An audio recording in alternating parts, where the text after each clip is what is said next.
นะโมตัสสะภะคะวะโตอะระหะโตสัมมาสัมพุทธัสสะนะโมตัสสะภะคะวะโตอะระหะโตสัมมาสัมพุทธัสสะนะโมตัสสะภะคะวะโตอะระหะโตสัมมาสัมพุทธัสสะพุทธังธัมมังสังฆังนะมาสสามิ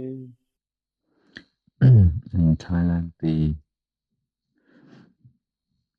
concept of merit has come to be identified well exclusively with dana, with giving.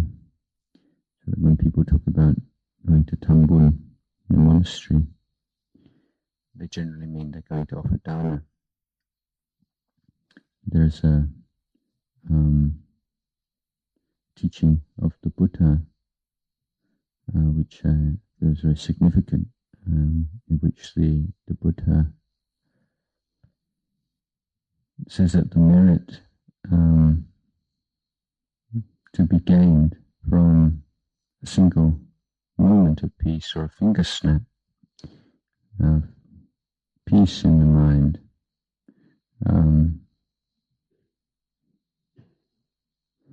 exceeds that of offering a meal to the Buddha and 500 Arahant disciples.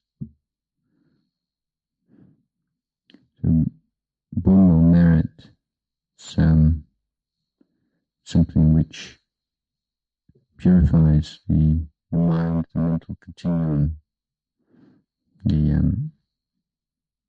dana is a purification of the mind on one level. It reduces the amount of possessiveness and selfishness, meanness in the mind. Sila purifies the mind of the grosser intentions to harm oneself or others. But it's bhavana, the development of the mind, citta bhavana, panya bhavana, which is the greatest merit, which is the greatest purification, purificatory force. So we, as monastics, as those living in a monastery, then we are dedicating ourselves to bhavana. This is a purification of the mind and a purification of our whole being. But at the same time, the level of dana and sila are also present. And dana is the most beautiful idea of altruism, of giving, of sharing. It has a beauty and a dignity to it, which is quite enthralling. You incline your mind to reflection on it, and in our lives as monastics, then we seek to give. The way that we give is not always so obvious, particularly when we're more junior members of the community. But it's here that you do need a certain amount of faith that the practice of abandoning unwholesome dhammas, developing wholesome dhammas, and purifying the mind is of significance. It is significant to the planet. It is significant to sentient beings. There is a belief in this country, and one to which I ascribe, that the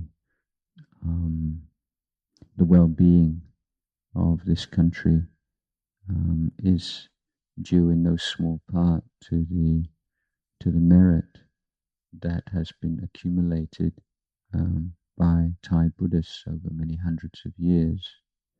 And this is one of the great invisible powers in the world, which is not accessible to scientific analysis or measurement, but it's a palpable force in a country like this.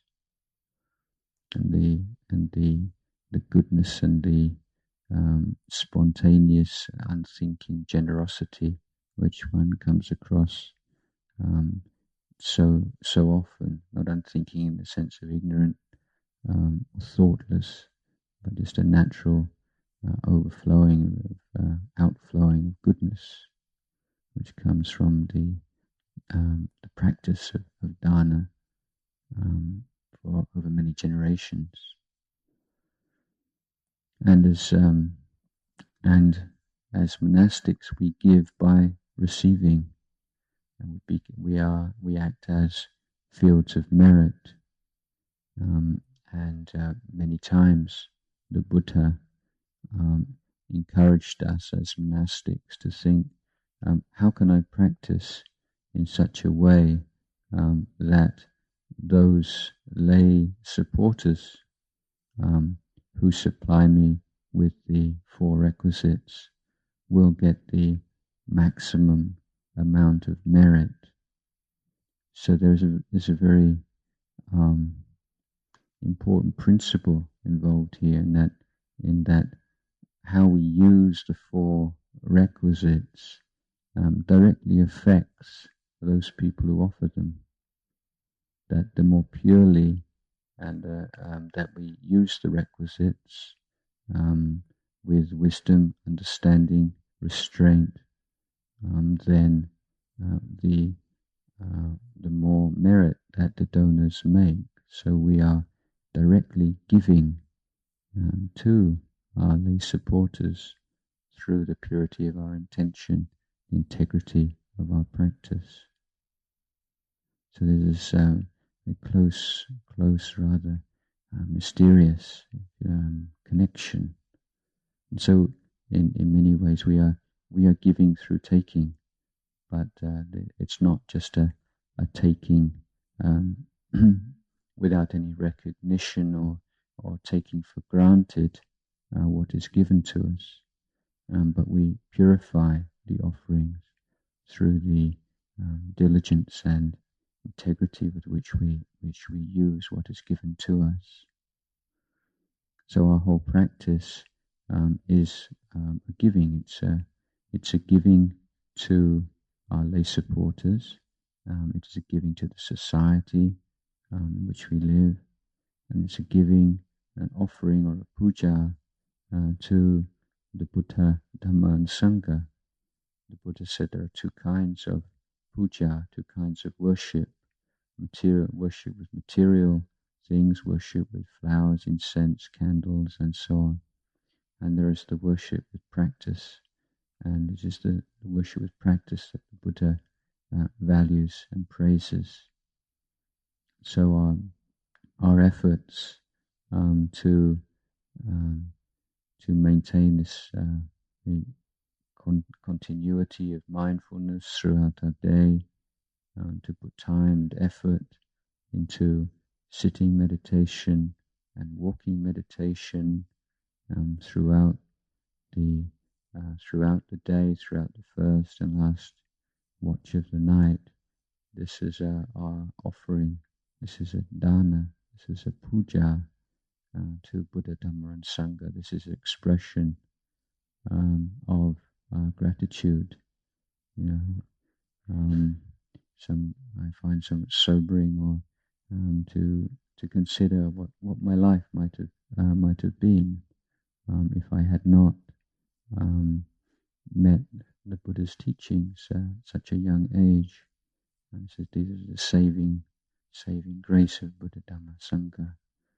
And if we look at our lives and the noble or beautiful things that we see within us, it's humbling. We see certain amount of the good qualities. That these are things that we've received from our parents. As we get older and become more confident, we'd be more willing to accept and to recognize how many of the good and wholesome qualities that we have, that we see in ourselves, we have received from them. And as we practice more and more, we see the higher and more noble qualities that these are coming to maturation through the guidance of the Buddha's teachings. There's a sense of wanting to express our gratitude for that through giving, and looking on our meditation practice as a kind of giving is one which does much to reduce and undermine the kinds of grasping that can often arise, grasping at the experience, wanting certain kinds of experiences and not to have other kinds of experiences, and preventing the various kinds of tanha from arising with regard to our practice. So we look, this is our offering, this is what we're giving. So we're giving so many hours of sitting meditation a day, so many hours of walking meditation, we're giving that effort, we're giving that effort to be with the breath, to be with the in-breath and be with the out-breath. Every single in-breath, every single out-breath is significant, it has meaning. The effort to be with an in-breath, to be with an out-breath, this is a karmically productive act. It's wholesome karma, it's white karma. It has wholesome, positive results, not just for ourselves, but on a larger scale for our lay supporters, for the society, for all sentient beings, for the Buddha Sāsana as a whole. Because the Buddha Sāsana is nothing if not all the Buddhists who are currently alive in the world, and the Buddha Sāsana will survive and prosper or not, depending on the training, the study and practice, training of body, speech and mind by lay and ordained Buddhists. So every single breath, every single conscious breath, every single mindful breath, we are contributing to the well-being and the longevity of the Buddha Sāsana. This is not a small thing that we're doing. This is not an insignificant action. It may feel so sometimes, and we get frustrated and even think what we're doing here, or perhaps rather be doing something else. And it's important to remember just the earth-shaking importance of this very simple practice of bringing the mind back to the present reality, using the breath as an anchor, using the breath as a refuge. All of life, all of existence is expressed through the breath. We can come to experience and to study, to know thoroughly, to penetrate the nature of our existence through penetrating the nature of the breath. So this is something we are giving, and we do this within the boundaries of the Vinaya restraint of precepts. Theravadan Buddhists, we consider that precepts have a important and central transformative role to play in Bhavana. That there is a deep and fundamental relationship between the quality of our actions, the quality of our speech, and our ability to cultivate the higher mental qualities of samatha and vipassana. So in the as Buddhists, as bhikkhus, we have 227 precepts in the Patimokkha, many thousands of precepts outside of it. As novices, then the 10 precepts, 75 training rules, and many other Korwat and monastic regulations. The lay people have 8 precepts, and everyone is willing, is voluntarily living within a frame. And this is teachers like to say that pictures, works of art, are beautiful because they are framed. Without a frame, there's something missing. Our actions need a frame. Or some of our teachers like to say it's like a brake on the car. It's that which controls the movement. And in a retreat situation, then we have certain extra restraints. We give a great deal of attention to the effects that our own actions have on other people. We're very aware that everyone here is putting a lot of effort into calming the mind. So we want to create the minimum possible impingement on our friends in the holy life and on our companions in the monastery. So giving great attention to coming to the meditation hall, being as silent as we possibly can, giving importance to sitting down, getting up.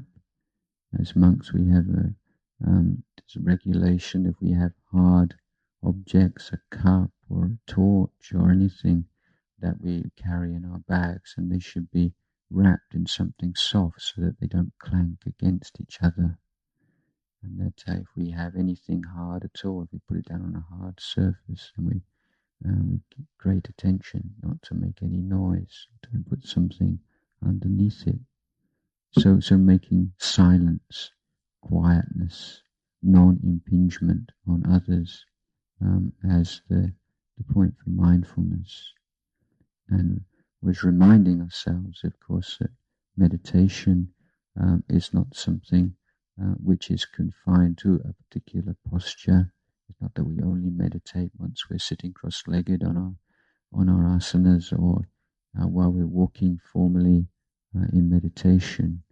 But these are what we call formal practice. But outside of that, we're still practicing, but it's a more informal practice. But the same principles are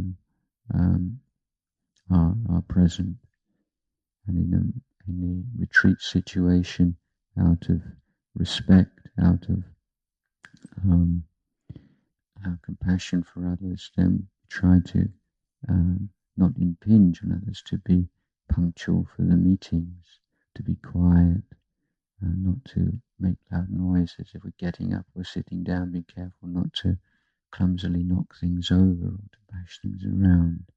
Walking to and fro, aware of the sound that our sandals make, not this flip-flop sandals worn unmindfully can make a great deal of noise. And this is the sila aspect of practice and retreat, keeping noble silence, no exceptions, not any to be really diligent with that, only if there's something very important to speak, and perhaps just to ask permission from the person that you wish to speak to as an extra reminder. Excuse me, would you mind if I said something, or whatever, but a way of reminding yourself that this is you're taking an exception for a certain special reason. The power of silence is something which, if you don't allow it to dissipate, it accumulates and is a great aid to your practice and the inner silence. In a meditation retreat period, the mind becomes very sensitive, and quite small input can have seismic repercussions. So be very, very careful. And we need a sense of practicing with renunciation. This is it. This is the way to the true. The way to liberation is through the renunciation of all that which obstructs it. And in our Theravadan way, we don't articulate, we don't talk so much about the goal, out of fear that we'll somehow falsify it and create some distorted image of it, which will prevent our realization of it. So we talk about what is to be removed, what is to be chipped away, what is to be worn away through practice. And this is why renunciation is so important. Certain things that we renounce, they are not evil or bad, but they are extras. So there's a paring down, a simplification, clarification of purpose in practice. One in which we're not taking a stand of do we like it or do we not like it? Is it enjoyable or is it not enjoyable? But when we have a clear vision of a goal, then the criterion becomes, is this conducive towards the realization of our goal? Does it add to, does it strengthen our resolve? Or is it something that's a waste of time? Our life's so short, the time we have is so short that we have to choose. Now, this renunciation is, in other words, a choice of consorting with, associating with those Dhammas which positively support our quest for truth. So apart from the refraining from the unwholesome, the clearly unwholesome through sila, then there's a renunciation of that which is neutral or that which is not conducive towards abandonment and letting go and non-attachment. The non-attachment is that which prevents us from seeing things as they are. So we have to constantly be putting down attachments, going against the power of clinging and craving in order to develop a power of a power of non-attachment in the mind, a habit of non-attachment in the mind through renunciation. And there's a need for wisdom and intelligence in this process, even from on the stage of dana. The Buddha says an offering of dana, or whether it's a material dana, offering of forgiveness, offering of Dhamma, there has to be wisdom involved, consideration, intelligence, so giving a gift, then aware of what's an appropriate gift and what's the right time and place and who to give it to and how. And in the keeping of sila, then this is not merely blindly following a set code of actions and becoming like a robot, but these are precepts which are there to illuminate intention, illuminate our consciousness, and to provide a protection for us. But our ability to keep those rules will come from our willingness to keep them and our desire to keep them. And that desire to keep them, sense of shame and fear of results of wrongdoing, support that, all come through wise reflection on law of karma, wise reflection on what is appropriate and inappropriate for us as human beings, as Buddhists, as monastics. And so that we see the drawbacks, the suffering inherent in breaking precepts, and the kun, or the benefits of keeping precepts, until there is a wholehearted assent to each of our precepts that we keep. Then there is wisdom in the practice of samatha meditation, although the emphasis is on maintaining the mind on the object, not forgetting the object, not forgetting the instructions. There is to be wisdom also when the mind becomes distracted, starts to seek for enjoyment or to seek for becoming in the realms of sensuality and sensual desires and fantasies, or mind gets caught up in anger and aversion and irritation, or becomes dull or agitated or caught up in doubts. Wisdom is that which sees the hindrances as hindrances, to sees that they are worthless and illusory and harmful, and is willing to let them go. It's not just the power of mindfulness, and it's sampajanya, and it's the clear awareness. This is the wisdom faculty, and this level of sampajanya, knowing what we're doing, why we're doing it, aware of our purpose, aware of how we're actually going about the practice of realizing our purpose, of realizing our goal is the best, the most appropriate. Wisdom of being able to maintain the mind on the task which we've set it, and not being deluded by the sense experiences, the moods and thoughts and perceptions that arise. So in our practice, the wisdom faculty has to be present in every stage of the practice.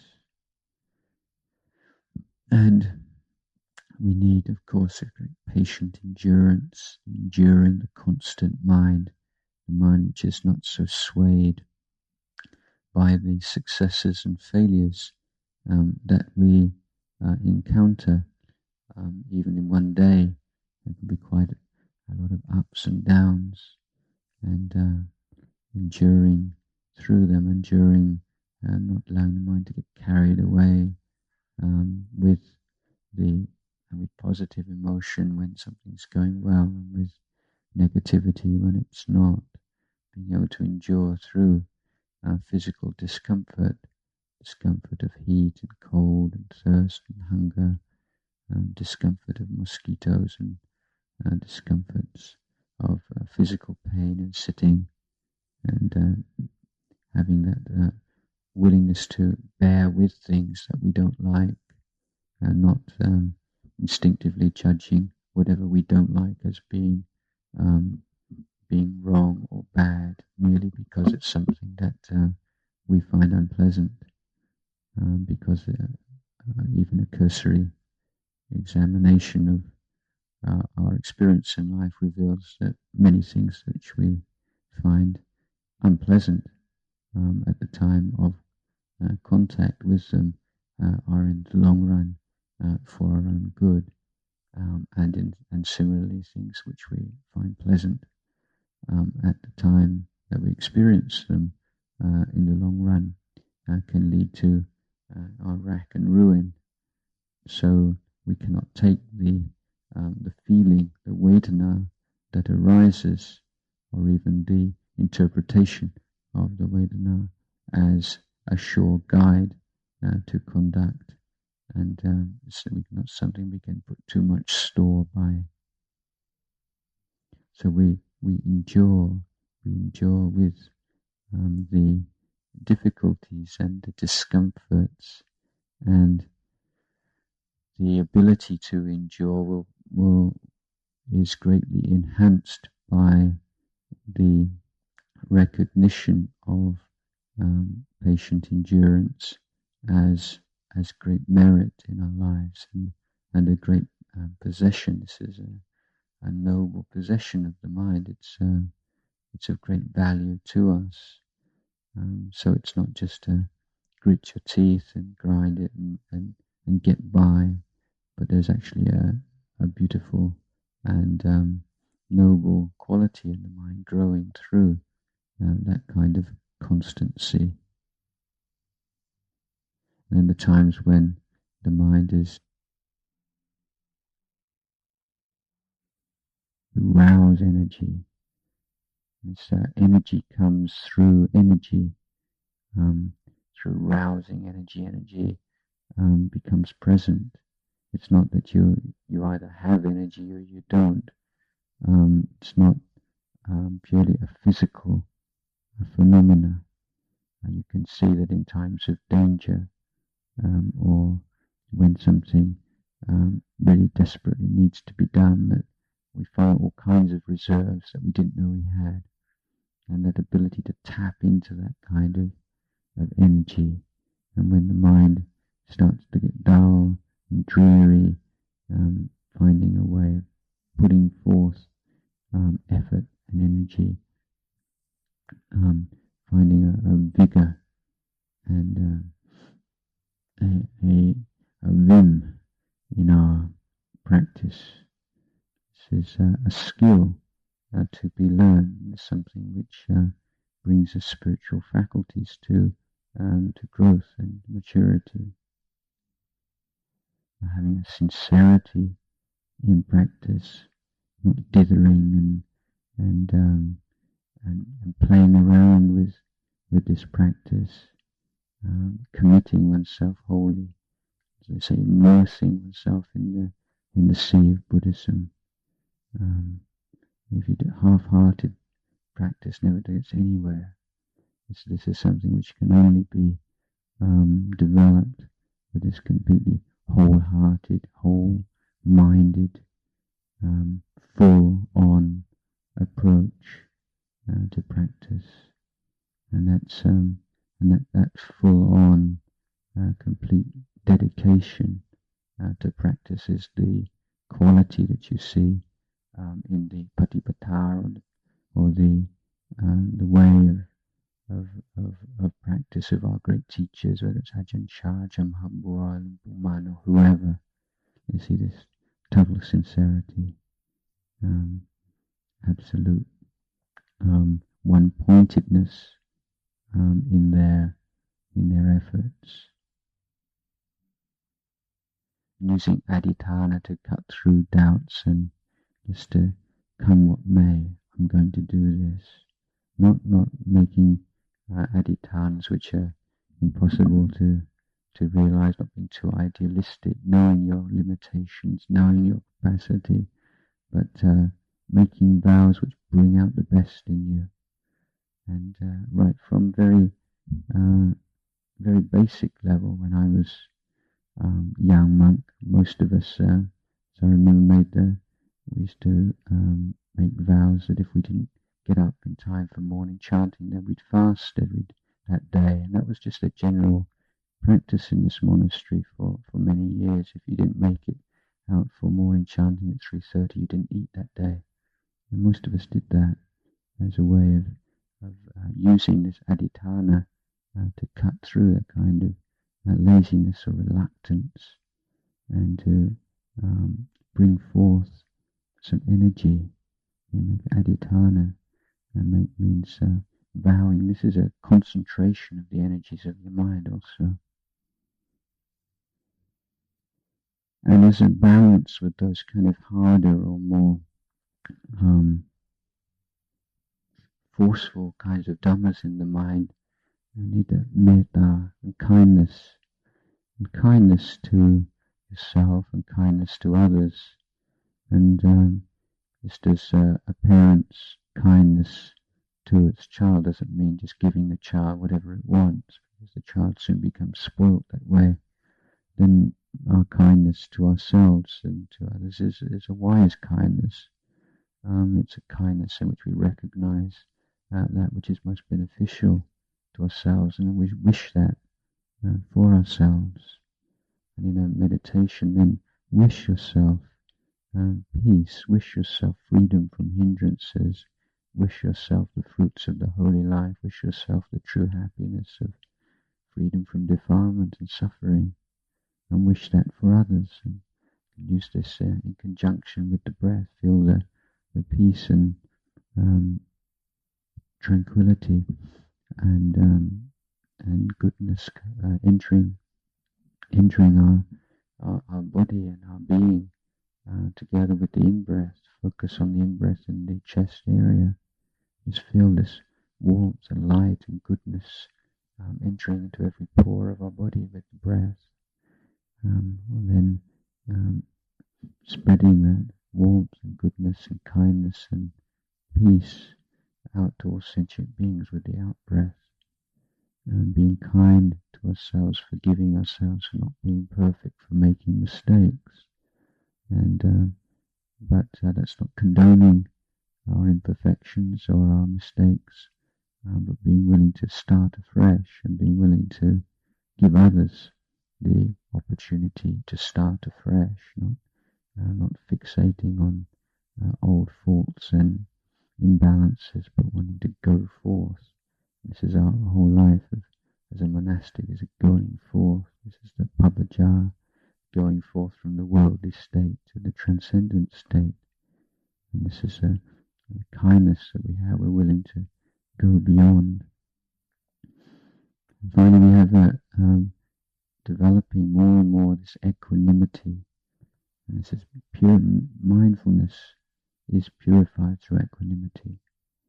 And being able to be with experience without that instinctive knee-jerk kind of reaction to experience, pushing away the unpleasant, grasping onto the pleasant, trying to fortify the sense of self, and taking that as a refuge.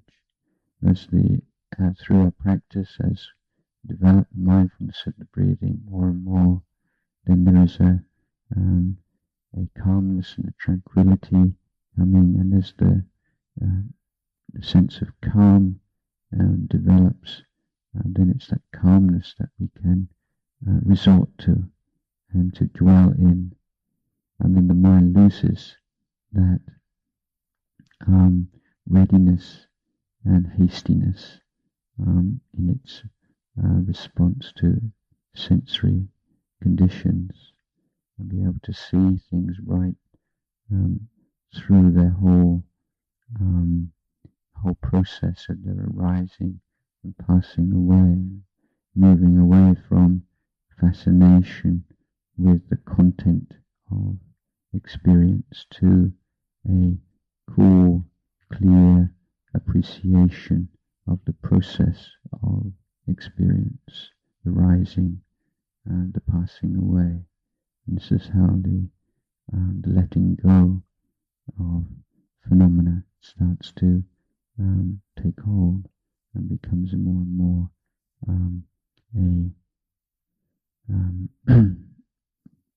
a way of living, being in the world, one in which we're seeing things as they are, being able to let go of the akati, the biases through lust and desire, through aversion, through delusion, through fear. And it's through seeing things as they are that the Eightfold Path comes to fruition. It's supposed to be the path and the fruit.